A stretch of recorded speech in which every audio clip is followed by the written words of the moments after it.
C'est aujourd'hui pour moi enfin c'est notre façon de penser, c'est l'humain qui est le plus dur à changer parce que et dans le monde agricole, il y a le poids de la tradition, il y a le poids de la famille, il y a le poids des voisins. Il y a une pression qui est énorme. Vous avez, la banque qui est là, vous avez, le syndicalisme avec la chambre d'agriculture. Non mais non, si tu changes, tu te rends compte, tu t'en vas dans un truc que tu connais pas, tu maîtrises pas et en fait, vaudrait presque mieux rester dans un système qui t'a déjà étouffé. OK, tu gagnes pas d'argent, mais bon, quand même, c'est bien, quoi.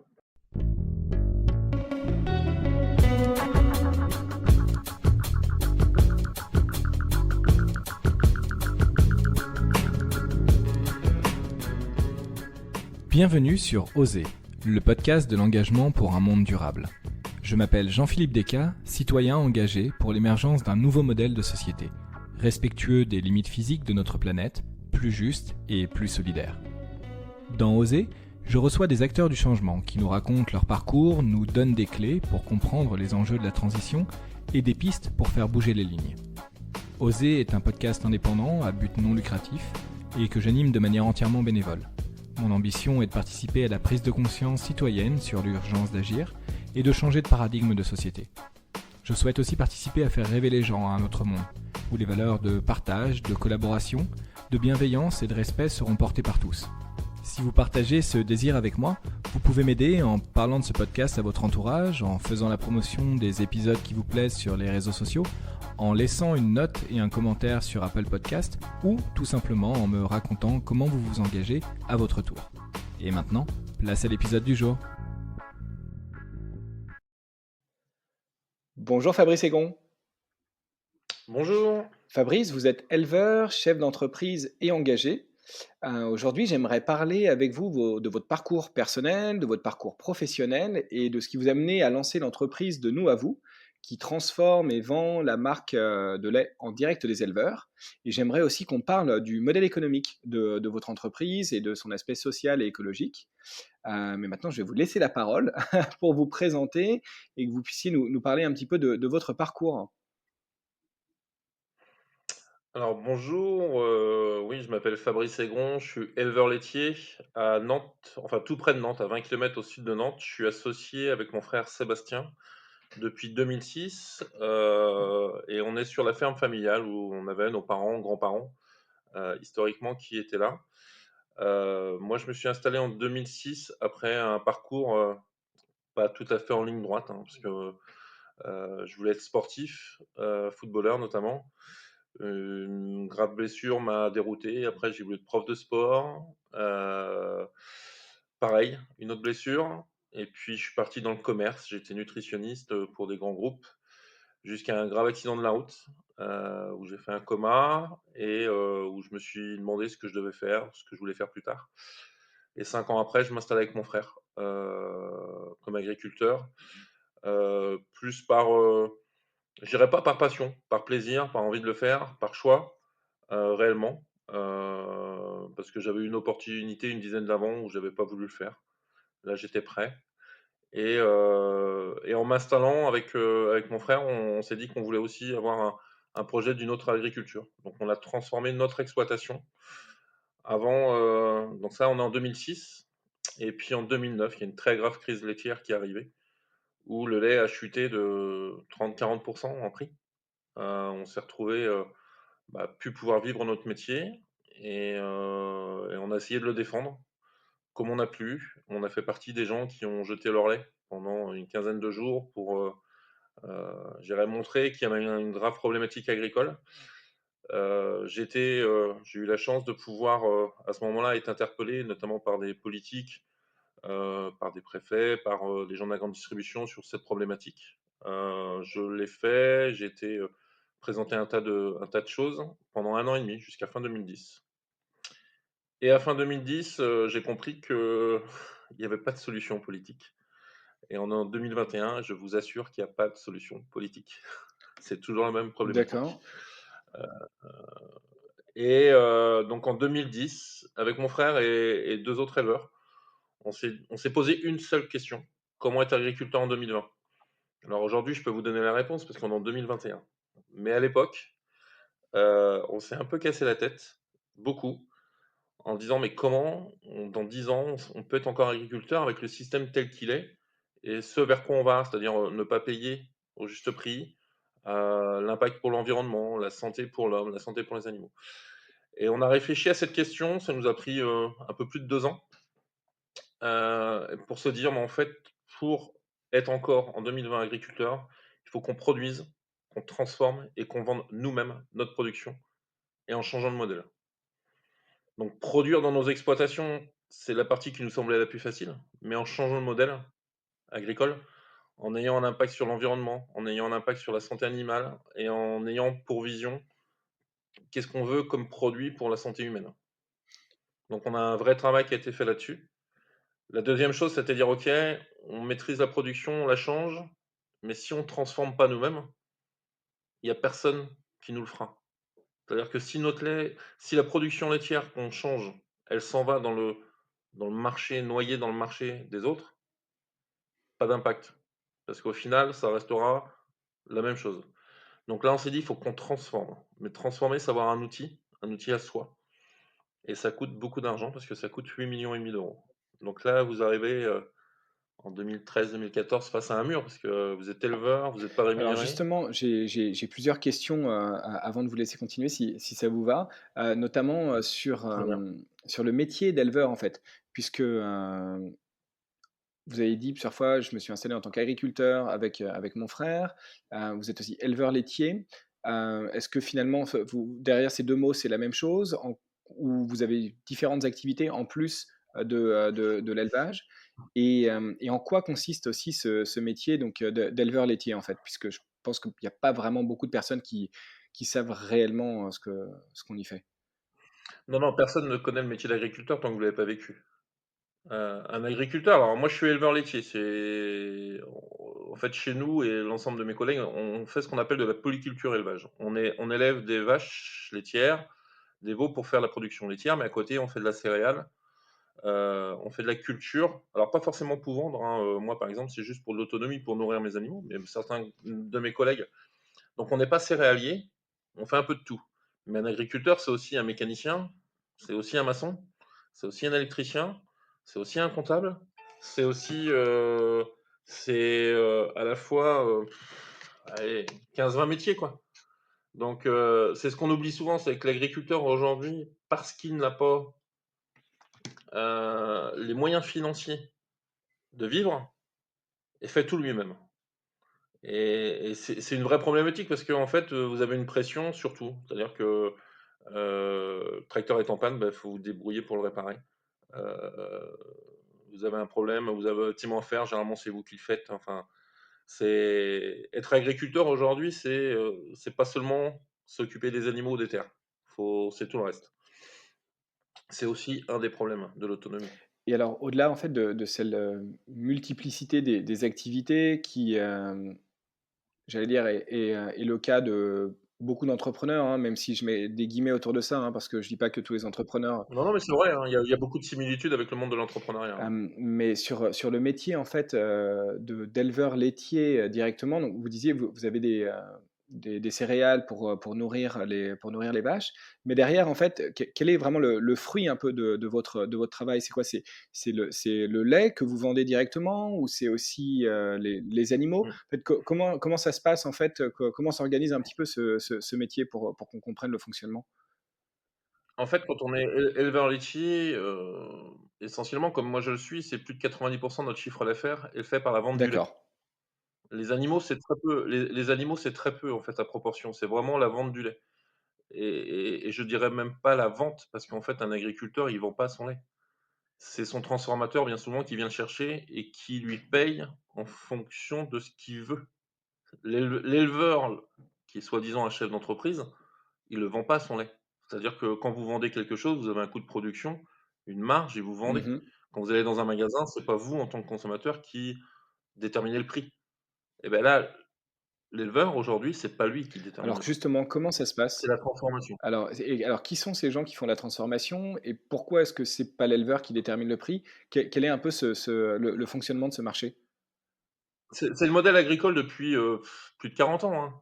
Un jour on a dit à l'éleveur, Bon, t'en fais pas, tu sais lire, mais pas trop compter, on va s'occuper de toi. Toi, tu produis, ton métier, c'est de produire, nous, on s'occupe du reste. Et aujourd'hui, les transformateurs, ils sont de l'ordre du privé ou de la coopérative, hein, parce qu'en France, la majorité, je pense que du lait est encore collecté par la coopérative. Donc la coopérative est soi-disant appartient soi-disant aux éleveurs. Mais aujourd'hui, c'est devenu, en termes de taille, des entreprises qui sont incontrôlables ou incontrôlées par les éleveurs. Donc la fixation du prix, elle est pas faite sur les coûts de production, même si on en parle beaucoup aujourd'hui. Elle est déterminée par, le marché mondial, par le marché économique, par, on vous parle de PGC, des produits de grande et moyenne consommation. On vous parle de poudre de lait, on vous parle de beurre. Il faut bientôt il va falloir avoir fait des grandes écoles, des grandes études mathématiques bientôt pour savoir combien et comment on fixe le prix du lait, quoi. D'accord, parce que le lait C'est une embrouille pas possible, quoi. OK, parce que le lait est coté sur des marchés financiers? C'est quelque chose que j'ignore, c'est une vraie question. Ah ouais, vous avez le marché du lait spot, c'est le marché mondial. D'accord. Vous avez, une comparaison avec l'Allemagne, vous avez, des tarifs sur du beurre, du lait, donc ouais, ouais, les céréales sont cotées à la bourse de Chicago, enfin, le beurre, et la poudre, on va regarder bientôt en Nouvelle-Zélande comment c'est ça. Enfin, Parce que c'est il y a c'est complètement décorrélé des coûts de production. d'accord. C'est-à-dire qu'il y a encore, une grosse dizaine d'années, on connaissait même pas les coûts de production d'un litre de lait en France, quoi. D'accord, donc ce qui se passe, c'est qu'on a en gros des Oui, transformateurs qui, eux, distribuent aussi le lait, le vendent, mais le vendent pas forcément au niveau d'une région ou en direct à leurs clients, mais vont le vendre, on va dire, à d'autres gros distributeurs, à l'export, et cetera, selon un prix qui est fixé par des tout à marchés fait. financiers. Aujourd'hui, la grande majorité, hein, plus de 80 du lait, il est fait par quelques entreprises, quelques grosses entreprises. On cite et on cite souvent Lactalis, mais Lactalis, il est pas tout seul. Vous avez, Sodial, vous avez des grands groupes, hein, les Laïta, des grosses coopératives aussi qui sont là et qui ont les mêmes marchés, quoi. Et aujourd'hui, le lait se trouve en concurrence, heu et la France pense pouvoir être bien placée par rapport à la Nouvelle-Zélande, par rapport à l'Irlande, par rapport à l'Allemagne, alors qu'on n'a pas les mêmes, déjà le climat. Parce qu'on travaille avec le climat, hein, on est agriculteur, donc c'est la météo qui décide bien souvent de nos résultats, pour la qualité de nos produits, pour tout ça. La Donc nourriture, on n'a pas les mêmes j'imagine. climats, ouais, ouais, on n'a pas les mêmes charges financières, enfin, il y a un tas de dossiers, on n'a même pas les mêmes, normes environnementales. Heu, donc au final, on veut se mettre sur un marché mondial avec pas les mêmes armes, hein. C'est un peu difficile quand même, quoi. Donc oui, entre l'agriculteur et le consommateur, il y a pas mal d'intermédiaires D'accord, et en fait, ce qui est fou, c'est que et la variable d'ajustement, c'est toujours le monde agricole, quel que soit le produit. pour baisser plus ou moins le prix en fonction de la concurrence. Tout à fait. Et alors, si je comprends bien, c'est que moi, qui habite, dans le Tarn, si aujourd'hui, je vais au supermarché acheter, une brique de lait, bah, en fait, ce lait, il vient absolument pas du Tarn, il vient pas non plus d'Occitanie et vraisemblablement même pas de France, en fait. On sait pas. Si, à 99, il vient de D'accord, France. OK, quand même. Je dirais, je vais pas dire 100 parce que j'ai pas je peux pas vous garantir à 100 mais le lait en France, que l'on boit en France, il vient de France. Mais le lait qu'on produit en France ne reste pas tout en France. D'accord, Donc en fait, quand vous achetez du lait, est-ce que vous achetez, 30 ou 40 de la production, totale d'un éleveur? Je sais pas. d'accord, Et en fait, bien souvent, c'est que derrière, il y a aussi, du lait qui s'en va à l'étranger sur de la poudre, sur des choses comme ça et qui lui est pas valorisé. Donc, l'éleveur, on appelle ça un mix produit.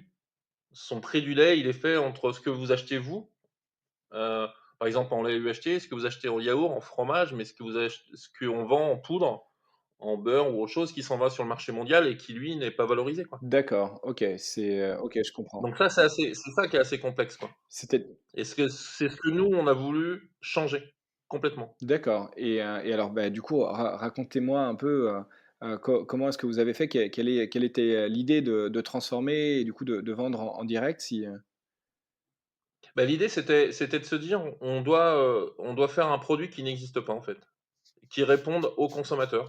On a été les tout premiers en France à sortir un lait sans OGM, sans huile de palme en 2015, et dans la filière bleu blanc cœur. C'est une filière, aujourd'hui qui est un peu plus connue, mais à l'époque qui était pas trop connue, où on travaille sur les oméga 3 naturels par l'alimentation de nos animaux. Et les oméga 3, on les trouve dans du trèfle, dans de la luzerne, dans la févrole, du pois, du lupin, qui sont des aliments naturels, hein.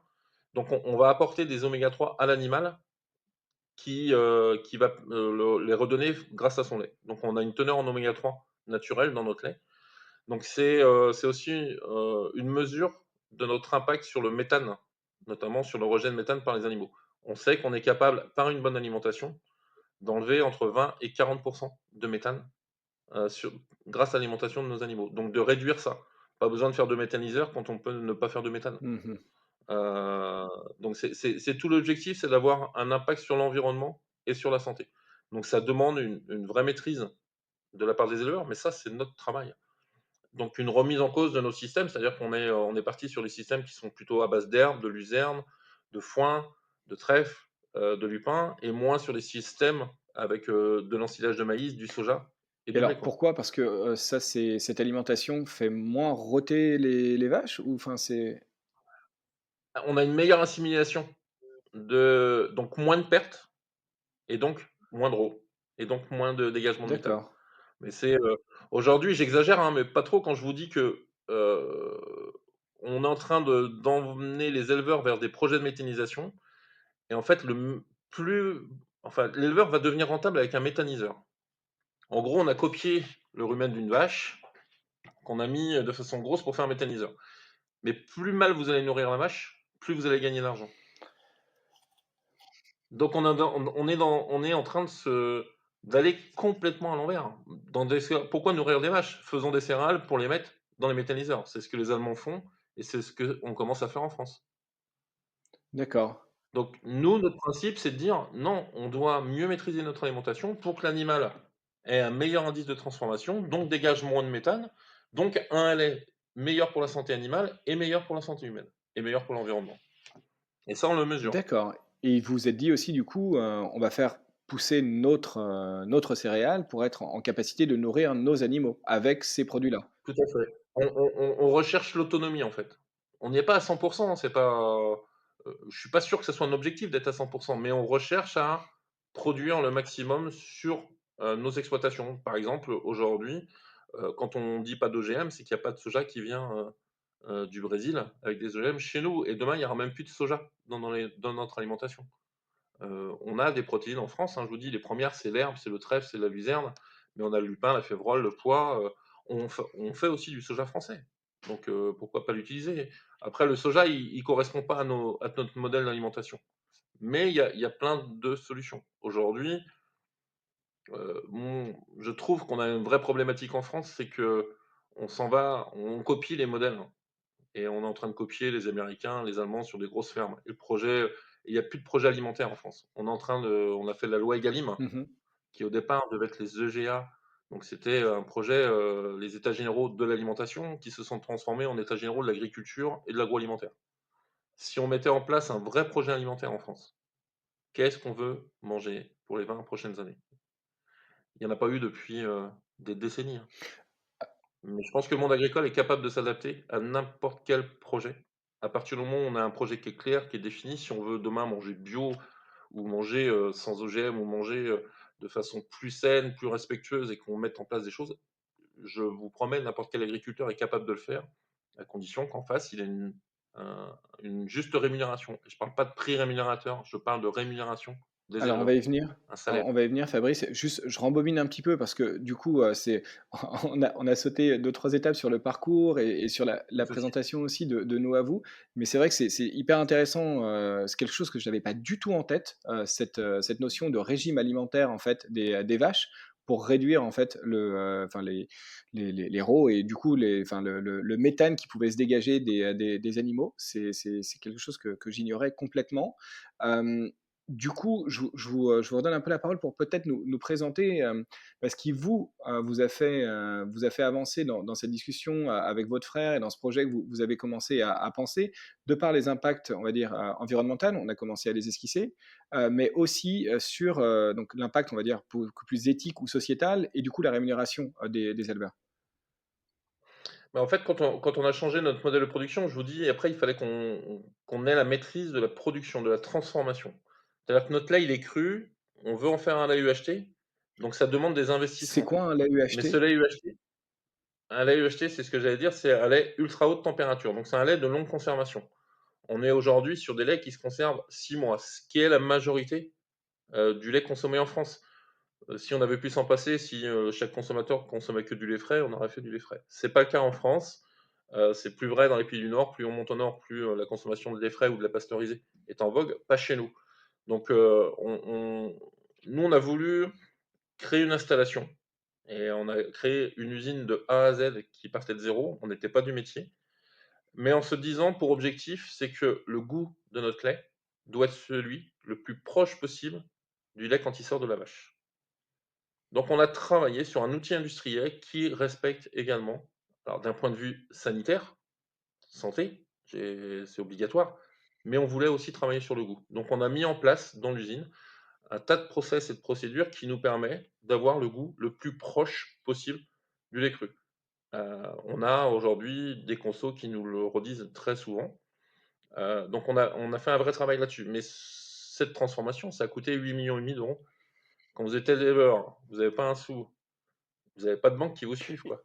Donc là, on a été obligé de créer un modèle complètement hybride qui n'existait pas. On a fait du financement participatif. On est en 2015. À l'époque, en 2015, le financement participatif, c'était 1000 ou 2000 euros pour un CD ou pour un livre. C'était le financement participatif en France, je crois que les premiers, c'est 2012. Nous, en 2015, grâce aux réseaux sociaux et grâce à un mot un peu vulgaire, c'est le B2B, mais grâce à des réunions physiques, on a rencontré des gens qui voulaient, qui voulaient investir dans des PME. On a réussi, nous, à lever 1 600 000 euros, qui nous a apporté en fait un vrai appui, une vraie garantie pour une banque qui nous a suivis. Et en plus de ça, on a le département et la région qui sont venus investir sur notre bâtiment avec nous. Donc on a monté un modèle complètement hybride, en dehors des subventions, je dirais, comment je dirais, de on a eu le droit aux subventions européennes, mais on n'a pas été sous perfusion. L'idée, c'est de montrer que notre projet, il est autonome, il est viable et il est durable dans le temps. Pour nous, c'est hyper important économiquement et je dirais dans le temps surtout, quoi. Et alors juste peut-être une précision parce que vous, parlez de 8,5 millions d'euros, c'est énorme, c'est enfin, je veux dire, c'est très difficile de se repérer en fait, pourquoi, il y a un tel besoin en fait? Parce qu'on parle d'usine. Parce qu'on travaille dans un monde stérile. L'ultra haute température, c'est du lait stérile. Donc, ça demande, des précisions sur des températures, sur des courbes de pression, sur de l'hygiène, sur tout. Donc le matériel, c'est, OK, c'est voilà, l'équipement qui heu, coûte, c c'est l'équipement, c'est un bâtiment, hein, c'est un bâtiment qui coûte 3,5 millions d'euros. Heu Je dirais le prix, le coût en soi, c'est pas grand-chose. Ce qu'il faut, c'est regarder ce qu'on sort comme volume et quelle est la rentabilité derrière, mmh hein, c'est de l'économie. Ce qui est pas toujours évident quand on est agriculteur, parce qu'on c'est pas du tout les mêmes calculs. Un agriculteur, avant, on achète un tracteur, bien vous voyez? sûr. Là, c'est une usine, c'est, 11 salariés aujourd'hui, à temps plein. Heu, mais ce qui est bien, c'est qu'on va fêter nos 5 ans au mois de septembre, qu'on est toujours en vie alors qu'on nous prédisait entre 6 mois et 2 ans de vie. On est toujours là, on est à l'équilibre. Maintenant, on veut être viable et durable dans le temps. Ça reste une superbe histoire, faite de hauts et de bas, mais ça reste un challenge de tous les jours qui est super intéressant et d'avoir des rencontres, mais comme aujourd'hui et d'autres où on peut expliquer que en fait, tout est possible. C'est nous qui fixons nos limites et bien souvent, l'impossible, c'est nous qui disons que c'est impossible.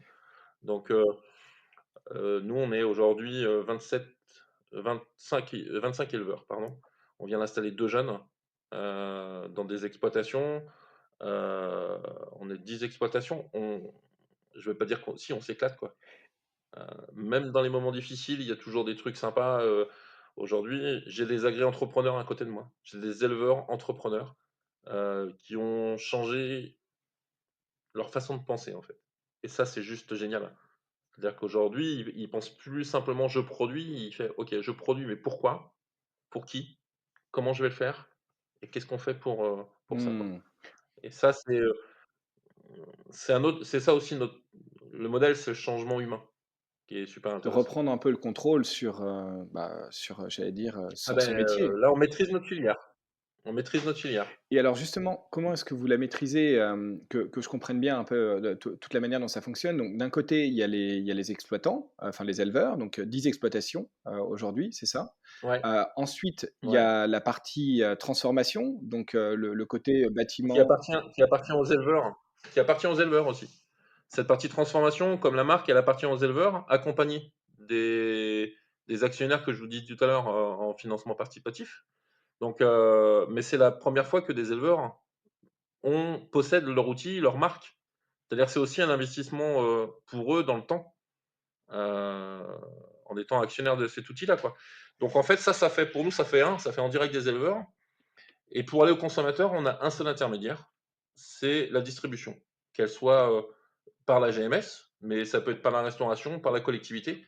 On a un seul intermédiaire entre nous et les consommateurs. Ce qui fait qu'en France, aujourd'hui, en lait UHT, on est les seuls en circuit court. Selon la règle, selon la loi, un intermédiaire entre le producteur, et nous on est producteurs transformateurs, et le Du consommateur. coup, en fait, que je comprenne bien, à la sortie, de l'usine, en direct des éleveurs, c'est des briques de lait qui sortent, qui sont envoyées directement, Des des poches de poches, lait, pardon, ouais. qui, On en parlera tout à ouais, l'heure bah, si vous ouais, voulez. ouais, bien sûr, qui sont, directement envoyées à des, distributeurs comme Omi et compagnie, par exemple, puisque c'est comme ça que j'ai fait votre Il y a connaissance. Omi. Aujourd'hui, on a sur Paris, on a Omi, mais on est aussi chez Leclerc. On est aussi aux fermes de Galie. On n'a pas de taille en fait de distribution. On est chez des gens qui distribuent, qui livrent directement des restaurants. D'accord. Donc, on essaye. Nous, l'idée, c'était de diminuer le nombre d'intermédiaires entre nous, Et alors pourquoi c'est un entre nous. Le nom de la société, c'est de nous à vous. C'est de nous les producteurs à vous les consommateurs. C'est la réduction de nous les producteurs à vous les consommateurs. Et c'était de se dire, mais comment on peut se rapprocher du consommateur? Comment on peut savoir ce qu'il veut? Comment il veut? Et voilà, vous venez de citer Omi. Ça a été quelques mois de discussion avec Omi, justement, pour connaître leur cahier des charges, savoir ce qu'ils voulaient, savoir ce que leur conso voulait, et nous, leur expliquer ce qu'on avait mis en place. En 2016, quand on a lancé la vente, on a été les premiers à mettre un QR code en toute transparence. C'est-à-dire que sur chaque poche de lait, vous avez un QR code qui vous indique le jour où c'était produit dans les fermes, le jour où c'était transformé dans la laiterie, et quels sont les éleveurs que vous avez dans la poche. d'accord, ah oui, On n'a pas, on a créé ça, on était les tout premiers en il y a une 2015-2016. traçabilité complète, en fait, de d'où vient le lait sur chaque La poche. transparence. Nous, c'est la transparence. La traçabilité, aujourd'hui, tout le monde vous en fait, et c'est du pipeau avec les blockchains, avec tout ça. On vous raconte ce qu'on veut. Nous, on parle vraiment de transparence. Euh, l'outil, on a fait des couloirs de visite. C'est-à-dire qu'aujourd'hui, on a nos clients, Ferme de Galie, Omi, Leclerc, U, Intermarché, sont venus visiter l'usine. Euh, Pourquoi on n'a pas à cacher ce qu'on fait, quoi. C'est vraiment de la transparence, quoi. Donc, dans une poche de lait, vous savez les éleveurs qui sont dedans. Vous savez quand est-ce que ça a été collecté, quand est-ce que ça a été transformé. Et alors, avant qu'on parle peut-être de la poche de lait et aussi un petit peu de tous les engagements que vous avez au niveau écologique ou sociaux qu'on a un peu abordé, il y a un gros sujet et qui était en fait le point de départ aussi dont je voulais parler avec vous, puisque c'est ce qui m'a beaucoup interpellé suite à un article que j'ai lu, qui est en fait la différence que vous faites entre la juste rémunération et la rémunération minimum des éleveurs. Parce qu'aujourd'hui, on voit plein de marques en fait, hein, enfin, j'étais au supermarché encore hier et il y a trois quatre marques qui disent voilà ce prix rémunère très justement les éleveurs de lait, c'est un prix juste qui est défini, etc. Et du coup, on se dit en tant que consommateur ou en tant que citoyen simplement ah c'est génial, il y a une évolution, on paye mieux nos éleveurs, les choses évoluent. Et derrière, je lis cet article et je me dis mince, attends, on parle de rémunération minimum, mais alors pourquoi est-ce que c'est différent? En quoi c'est mieux ou en quoi l'autre, en fait, est un petit peu du vent ou du greenwashing? Mais moi, je vais vous poser une question à vous. Est-ce que vous êtes capable de faire la différence entre un prix rémunérateur et une rémunération? Bah, alors c'est vrai que pour moi, en fait, la différence, c'est que le prix rémunérateur ne prend pas en compte le volume ou la quantité. C'est juste ça, c'est qu'aujourd'hui, tout le monde vous parle d'un prix rémunérateur. sauf que vous êtes incapable de savoir si ça représente 100 de la production de l'éleveur ou 0,2 de la production de l'éleveur. Nous, on parle de rémunération. Un conso, on a fait en interne plein d'enquêtes. On est dans les animations magasins, on fait des choses comme ça. Et quand on demande aux consommateurs, c'est quoi pour vous qui est important? Tout le monde nous parle, nous, ce qu'on veut, c'est qu'il y ait une juste rémunération de l'éleveur. Mais moi, une juste rémunération d'éleveur, c'est votre salaire à la fin du Mmh. mois. Si vous avez 10% de votre temps, où vous avez un taux horaire à 30, 40, 50 euros de l'heure, et les 90%, vous êtes en dessous du SMIC, est-ce qu'à la fin du mois, votre rémunération, elle est juste? Eh oui, bien sûr. Nous, l'engagement, chez nous, il est double. Il est de pouvoir rémunérer les éleveurs, donc on annonce aujourd'hui 1 700 € minimum par mois. C'est un chiffre qu'on n'a pas sorti de nulle part, c'est que les éleveurs ont un autre engagement. Ils doivent fournir leur comptabilité à la laiterie pour que, lors de nos certifications, on puisse contrôler leur rémunération. OK. Donc on accompagne les éleveurs à avoir la meilleure rémunération possible. Et là, je parle pas d'une moyenne de rémunération, mais d'une rémunération minimum sur nos 10 exploitations. On a des éleveurs qui gagnent mieux, et tant mieux, parce que la performance économique, c'est aussi du domaine de chacun. Par contre, on a mis en place des outils pour permettre aux éleveurs de les accompagner et de faire en sorte que on doit travailler dans la laiterie sur le prix, mais on doit travailler sur nos charges dans nos élevages et on doit partager nos bons plans. OK. Et quand vous faites tout ça, eh ben, on amène l'éleveur à être plus performant, à faire plus de marge dans son exploitation et donc à avoir un meilleur revenu.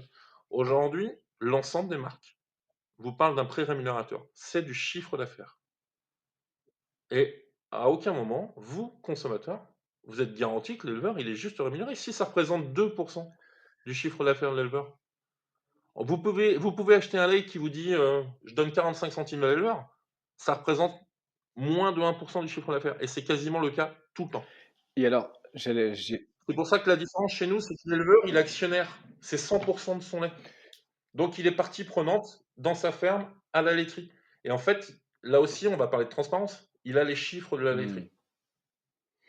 Il sait ce qui se passe. Il sait combien coûte un transport. Il sait combien coûte un salarié. Il sait combien coûte une heure de travail. Il sait combien coûte de l'emballage. Il sait tout. Il a vu sur tout. Donc en fait, on est tous dans le même objectif. Et quand je vous dis qu'on doit être viable et durable, c'est qu'on doit être viable dans nos fermes, viable à l'entreprise, parce que le risque, aujourd'hui pour nous, hein, c'est que si l'entreprise ferme, c'est nos fermes qui ferment. Alors que dans tous les autres systèmes, la marque, elle est vendue, elle s'arrête. Il n'y a pas de changement.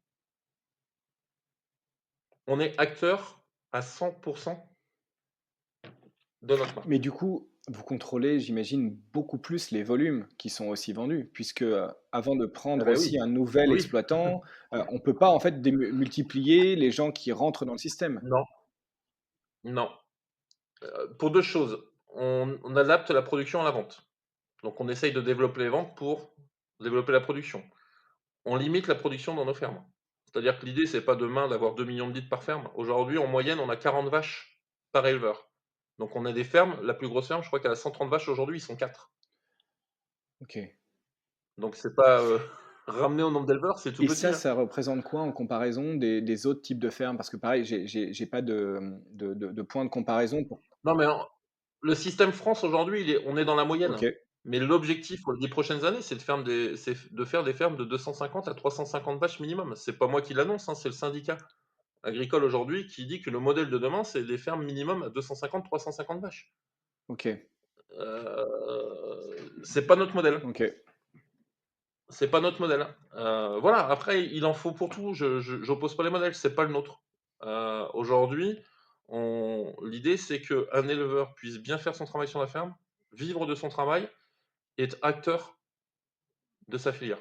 Et comment est-ce que Donc chez nous, un éleveur, il doit une journée, chaque exploitation a dédié un éleveur une journée par semaine à l'entreprise. d'accord, Donc moi, je suis éleveur, donc j'ai en responsabilité la partie administrative et commerciale, mais j'ai des collègues qui sont sur la qualité, j'ai des collègues qui sont sur les ressources humaines, j'ai des collègues qui sont sur les investissements. Et en fait, avec une journée par semaine dans l'entreprise, ils ont été obligés d'organiser leur travail dans leur ferme. Et on s'aperçoit qu'en travaillant moins dans les fermes, on devient plus on devient meilleur techniquement parce qu'on est mieux organisé et qu'on arrive à se libérer du temps. Et ça, c'est pas les éleveurs qui le disent, généralement, c'est les enfants Mmh. et les épouses. Donc on est tous gagnants, en fait. C'est pour ça que tout à l'heure, je vous disais que c'était, on revoyait peut-être, la façon de penser de notre métier, mais c'était ça la priorité, en fait. Et comment vous avez De dire qu'en se prenant en main, on change, mais on change notre personne et aujourd'hui, d'une personne isolée, qui est l'agriculteur, hein, bien souvent, qui est isolé dans mmh, son coin parce que, je vous disais, il a 3, 4 métiers, 5 métiers, il a beaucoup, beaucoup de travail, il doit grandir, grossir parce qu'on l'accompagne à grossir, mmh. grossir, donc toujours plus. Nous, on lui dit: «Non, tu vas pas faire plus, tu vas faire mieux. On va t'accompagner à faire mieux, mais en plus, tu vas te libérer du temps pour nous accompagner, nous, dans l'entreprise, parce que c'est ton entreprise tout d'un coup, quoi». Donc c'est voilà, le système, on l'a complètement changé. Et comment est-ce que, vous avez défini, en fait, ce minimum de rémunération? Et comment est-ce que vous avez, du coup, fixé ensuite les prix, de vente à vos distributeurs, en fait? Puisque, du coup, c'est pas fixé par rapport à un prix de marché comme pour, la plupart des autres marques? Ben non, mais on a fait ce que tout le monde aurait dû faire. C'est-à-dire qu'aujourd'hui, on s'est dit: «Il faut un prix minimum pour l'éleveur», donc ça coûte tant. L'entreprise, il nous faut ça parce qu'on a 11 salariés et que nos salariés ne sont pas payés au SMIC chez nous et qu'on les accompagne et qu'on je pense et j'espère que, voilà, on est au-dessus du marché et qu'on fait les choses. Notre prix du lait, à un moment donné, sorti d'usine, il fait ce prix-là. Et que vous soyez un restaurateur qui nous prend quelques cartons, qui vient les chercher, ou une grande distribution qui vient nous chercher 2 camions semaine, tout le monde a le même prix, Mmh. de départ à la sortie d'usine. Pourquoi? Parce que c'est le prix qui permet de rémunérer les éleveurs. Donc de là, quand vous faites ça, la grande distribution, en tout cas nos partenaires, ont joué le jeu. OK. Et aujourd'hui, on se retrouve, nous, avec un lait qui est entre 98 centimes et 1 € sur le marché. Ce que je trouve bizarre, c'est que tous les autres laits dits sociétal, responsable, ce que vous voulez, éthique, équitable et machin, ils sont tous dans les mêmes prix que nous. Par contre, il n'y en a pas un qui a une usine, il n'y a pas un qui a créé une usine de transformation, il n'y en a pas un qui a un cahier des charges comme le nôtre, et je pense qu'ils ont tous au moins un, 2, voire 3 intermédiaires de plus. Ouais, Donc il y a aussi beaucoup d'illogique là-dedans, quoi. ce que je comprends bien, c'est ça, c'est qu'en fait, c'est, la plupart des autres modèles, en fait, fonctionnent uniquement sur un prix, mais à travers, en fait, une multiplicité d'exploitants, ce qui fait que, qui représente, du coup, un volume assez faible, du lait qu'eux vendent. C'est Et pas que du qu'un. coup, si on vend, Mmh. comme vous le disiez, 10 à un prix juste, mais 90 à un prix modique, en fait, de sa production, bah, derrière, en fait, on n'est pas capable de se verser une juste rémunération. Non, non, et nous, on vient, et je le dis, là parce que c'est tout nouveau, depuis 15 jours, on est, le seul lait UHT certifié, labellisé, éthique et équitable Commerce France. C'est-à-dire que c'est 1 an de travail où on a prouvé tout ce que je vous ai dit là depuis, je sais pas, 30 minutes, heu, on le fait certifier par un cabinet extérieur, à la fois sur l'environnement, à la fois sur la santé, à la fois sur le social, sur la rémunération. Tout ça, on le garantit via un label qui s'appelle Agriéthique et qui est issu du Commerce équitable France. Et donc aujourd'hui, on est le seul lait pouvant, dire qu'on est éthique et équitable. Et les exploitants qui travaillent avec vous, qui peuvent rejoindre, la coopérative ou finalement l'entreprise, je ne sais pas quelle est son Une forme. entreprise, on est une société anonyme à action simplifiée. D'accord, donc la SAS. Ouais. Comment est-ce que, comment est-ce qu'ils doivent changer, en fait, leur modèle de production? Quelles sont un peu les normes ou les «contraintes» entre guillemets, hein, qu'ils doivent respecter, que ce soit au niveau, du modèle de production? On a parlé un peu tout à l'heure de la transparence par rapport à leur comptabilité, la manière de faire les choses, mais aussi par rapport à respecter des normes écologiques. Qu'est-ce que vous avez fixé? Le plus dur, c'est pas tout ça. C'est le changement intellectuel. OK. Nous il faut envoyer une lettre de motivation.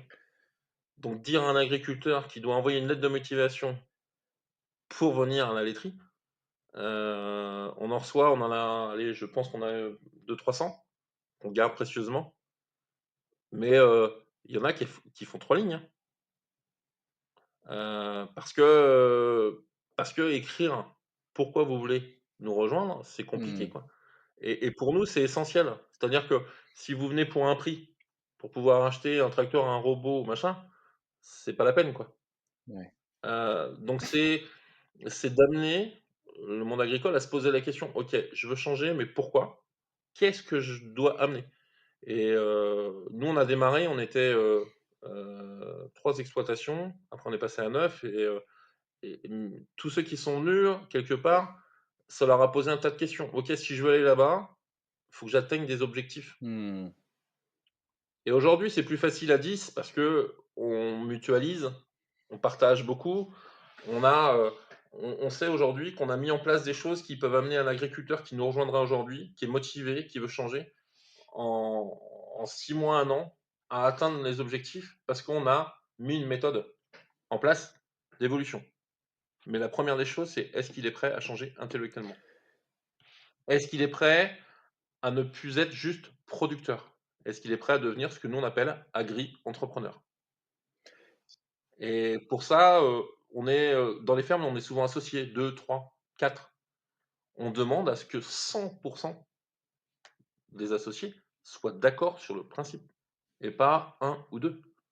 C'est l'ensemble des associés parce qu'on change la façon de faire. C'est hyper intéressant, en fait, de prendre, le bout par ce que j'appelle de l'acculturation quelque part, parce qu'en creusant un petit peu cette question du changement de manière générale à travers le podcast, à travers les différents modèles d'entreprise, je pense personnellement que vous avez tout à fait raison dans le sens où la problématique n'est pas de mettre en place des solutions techniques ou autres, parce que ça c'est très simple en fait, mais c'est finalement de Pour réussir moi, c'est à ce qu'il y a de plus ouais, simple. de penser différemment. Mmh. C'est du coup de C'est aujourd'hui pour moi enfin c'est notre façon de penser, c'est l'humain qui est le plus dur à changer parce que et dans le monde agricole, il y a le poids de la tradition, il y a le poids de la famille, il y a le poids des voisins. Il y a une pression qui est énorme. Vous avez, la banque qui est là, vous avez, le syndicalisme avec la chambre d'agriculture. Non, mais non, si tu changes, tu te rends compte, tu t'en vas dans un truc que tu connais pas, tu maîtrises pas et en fait, vaudrait presque mieux rester dans un système qui t'a déjà étouffé. OK, tu gagnes pas d'argent, mais bon, quand même, c'est bien, quoi. et du coup Et et ça, c'est difficile. Pour moi, il faut enfin, le monde agricole, je le dis, à chaque fois, il faut le prendre à la base. C'est-à-dire qu'aujourd'hui, il faut changer l'éducation agricole, il faut changer la formation agricole, il faut changer tout ce système-là. Ce système-là, il est là en place depuis, 40-50 ans, il est verrouillé, contrôlé. Enfin, je pourrais en dire, même des choses, certainement qui dépasseraient, l'entendement, mais on peut pas le changer si on reste comme ça, quoi.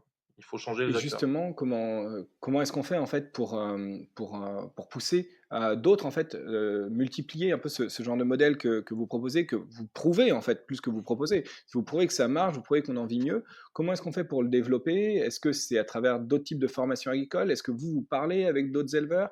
Est-ce qu'au niveau politique, est-ce qu'au niveau des syndicats? Alors, vous disiez tout à l'heure, au niveau politique, c'est compliqué, mais comment est-ce qu'on fait en fait pour démultiplier ce genre de modèle et le répliquer et en faire un modèle dominant? Nous ouais, je sais pas si on arrivera à en faire un modèle dominant, hein, mais nous, ce qu'on a choisi, en tout cas, c'est de montrer la preuve par l'exemple. De dire qu'on peut y arriver. Ah bah, alors ça va prendre du temps, hein, mais déjà aujourd'hui, on a plein de petits groupes d'éleveurs qui se posent des questions, qui viennent nous voir. Donc on ouvre nos portes, on prend du temps pour expliquer ce qu'on a fait. Le modèle tel qu'on l'a fait, on l'a écrit, pour être essaimé et dupliqué. Moi, j'ai été élu entrepreneur, social mondial en 2015, entrepreneur social français en 2019, ce qui m'a permis d'écrire tout ce modèle-là pour qu'il soit duplicable. Ce qui est dommage quand même, c'est qu'aujourd'hui, on a plus de pays étrangers qui viennent nous voir, même des gouvernements étrangers qui viennent nous voir pour le copier, pour le dupliquer, pour qu'on les accompagne, qu'en France. Parce que le monde agricole, il est pas prêt à investir, non plus tel qu'on l'a fait, hein. C'est difficile. Investir, vous voulez dire financièrement? Ouais, Et pourquoi? Quel est le problème?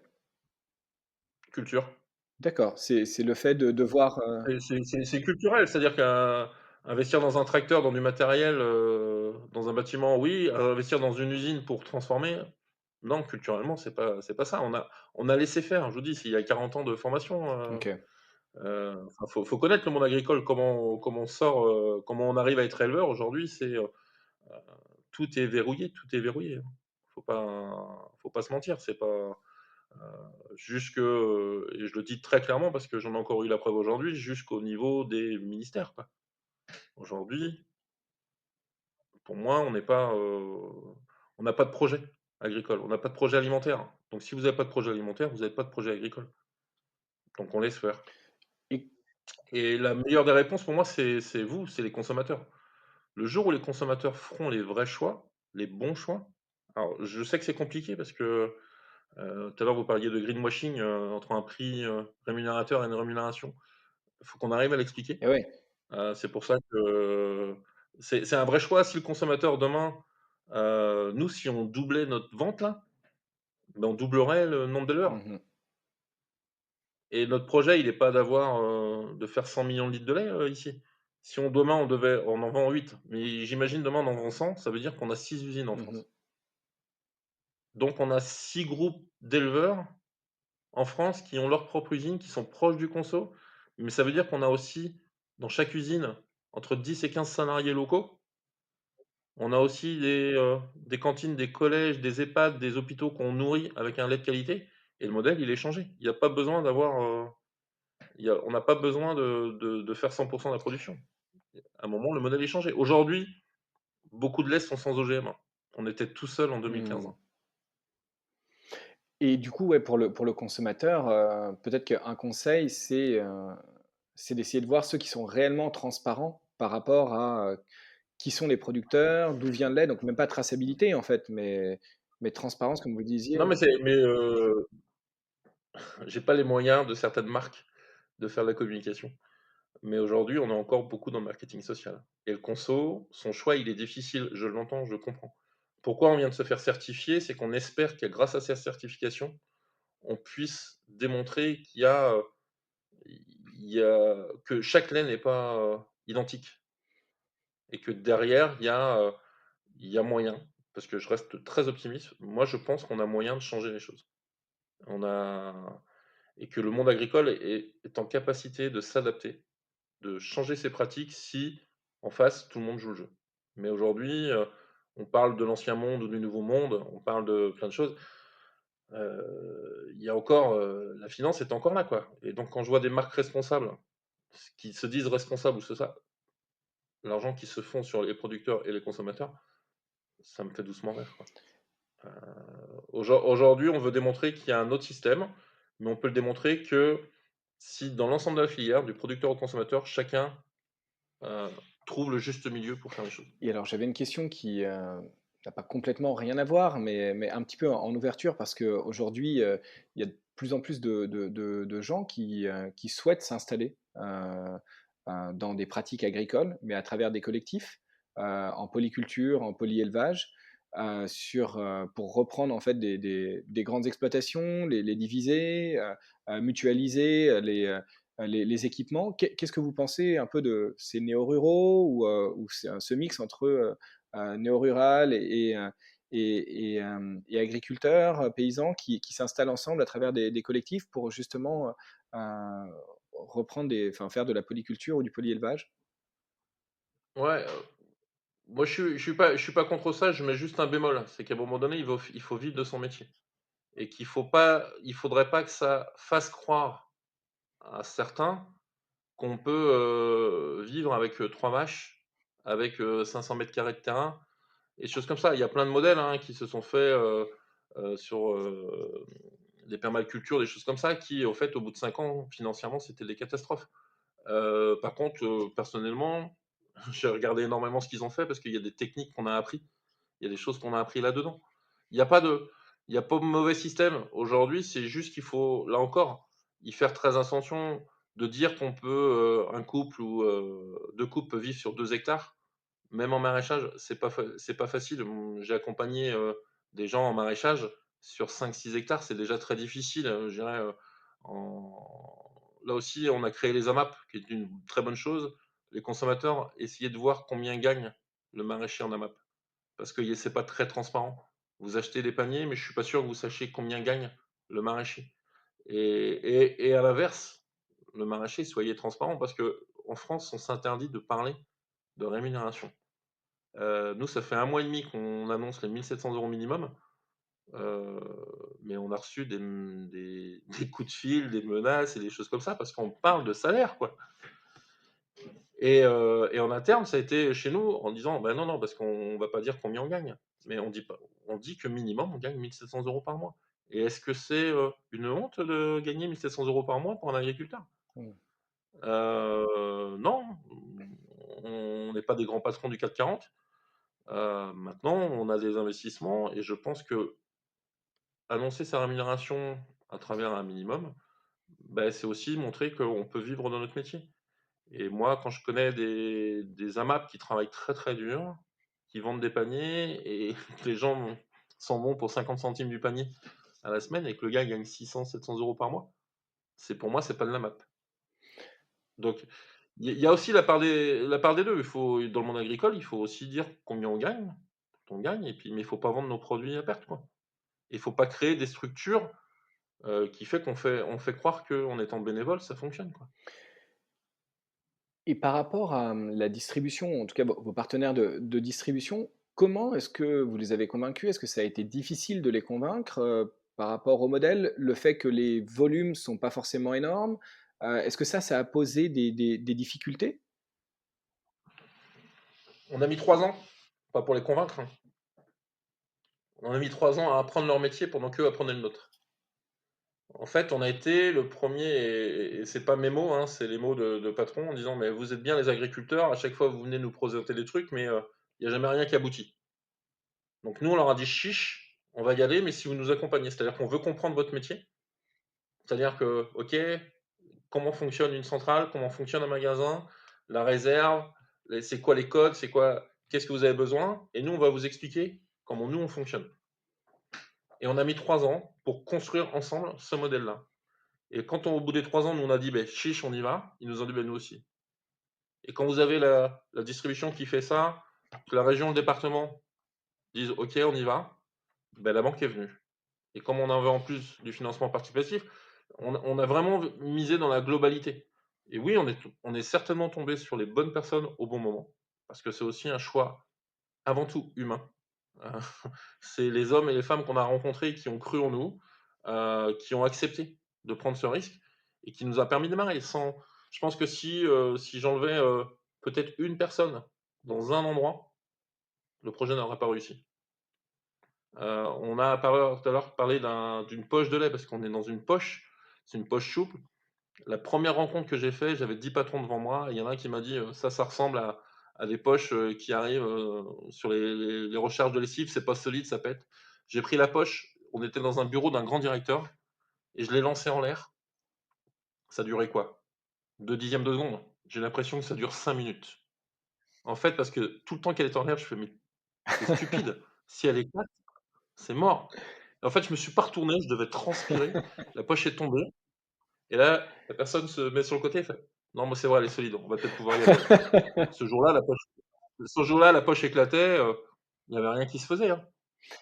Mais voilà, pour moi, on parle de nouvelles technologies, intelligence artificielle, on en fait, mais derrière l'intelligence artificielle, c'est d'abord des hommes aujourd'hui. Et pour moi, c'est la relation humaine qui prime sur tout le reste. Et durant toute notre aventure, et j'espère qu'elle va durer encore longtemps, c'est que des histoires de rencontres et de belles rencontres. On a Je dis merci à tous ceux qui m'ont dit non, en fait. Parce qu'à chaque fois que j'ai eu un non, ça m'a permis de dire: «C'est que c'est pas abouti, c'est qu'il y a un truc que j'ai pas bien fait». Et donc on est ressorti, on a retravaillé, on a représenté quelque chose jusqu'à temps qu'on ait un oui. Et donc ouais, alors j'ai pris plein de claques, plein de baffes, mes collègues qui en prennent encore aujourd'hui, heu, mais la seule chose qu'on a appris, c'est la résilience. C'est de se dire: «Si on a un non, c'est qu'on n'a pas bien fait le boulot, donc on y retourne, on y recommence». Et merci à toutes ceux et celles qui m'ont dit non à un moment donné, parce qu'ils nous ont fait avancer.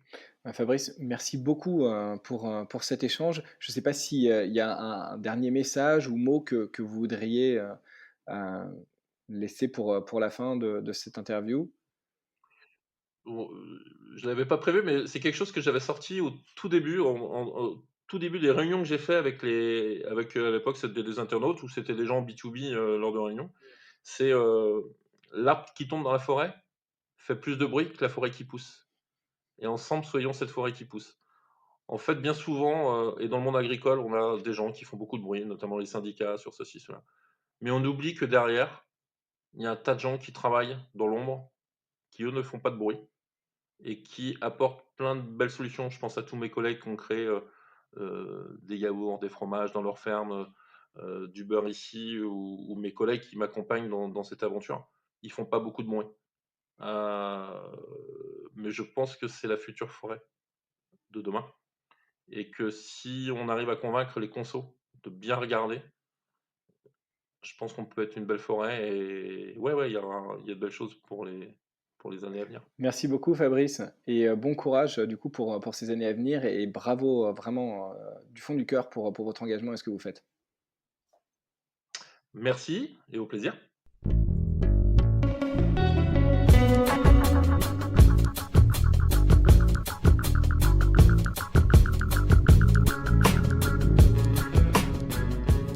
Merci d'avoir écouté cet épisode. J'espère qu'il vous a plu et que cela vous donne envie d'agir à votre tour. Si vous êtes en quête de changement professionnel, je vous invite à écouter les épisodes de la saison 1.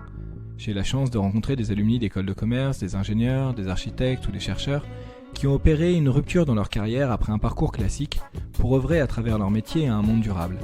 Avec eux, j'aborde la question centrale du changement, de ses freins autant sociaux que financiers, afin de lever les barrières et d'encourager ceux qui se posent des questions à sauter le pas. Ces entretiens sont une vraie source d'énergie positive à consommer sans modération. Si vous souhaitez mieux comprendre les enjeux d'un secteur ou d'un métier face à l'urgence écologique, allez voir du côté de la saison 2. Je donne la parole à des professionnels qui nous expliquent à travers leur prisme comment ils voient leur métier, ce qu'il faut changer, pourquoi et comment, afin de tenir les accords de Paris et limiter le réchauffement climatique à 2 degrés d'ici la fin du siècle. Si vous êtes perdu, allez voir du côté des associations comme la Fresque du Climat ou les Shifters. Vous y trouverez d'autres personnes qui, comme vous, veulent agir, mais ne savent pas forcément par où commencer. C'est toujours bon d'être épaulé dans ces moments. À bientôt pour un prochain épisode, et d'ici là, osez!